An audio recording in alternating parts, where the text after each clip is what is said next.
Just picking up from what you had said, you were speaking about narcissism and also self-love. How would students or youngsters understand the difference between self-love and narcissism? See, narcissistic personality disorder comes under the personality disorder umbrella. So somebody would have to be diagnosed. But all of us do have, and if you take it overall, all of us do have that small, slightly narcissistic tendency. And that, if it's not affecting my functioning and if it's not destroying my relationships, I think it's sometimes at a very mild level also self-preservatory. Because, if you're totally giving in all that, people are going to trample all over you and take advantage of you. So somewhere with healthy boundaries, self-care is important. But a person who is self-loving, you will notice it even in the way they are compassionate.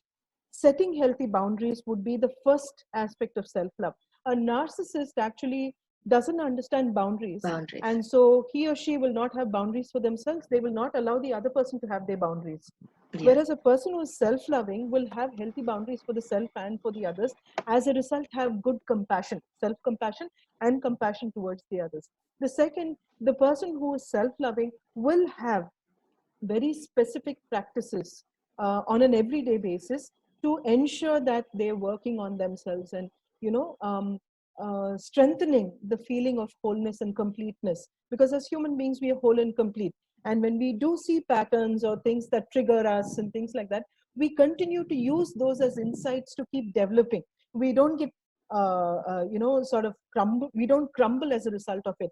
As opposed to a narcissist who will have to cover up a lot because, they need to always have a narrative which can keep their masks alive.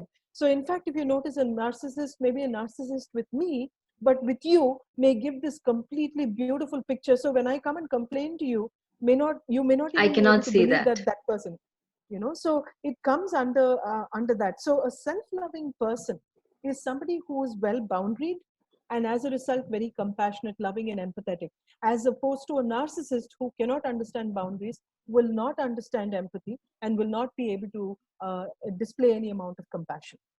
So this would be basically the difference between them. Yeah.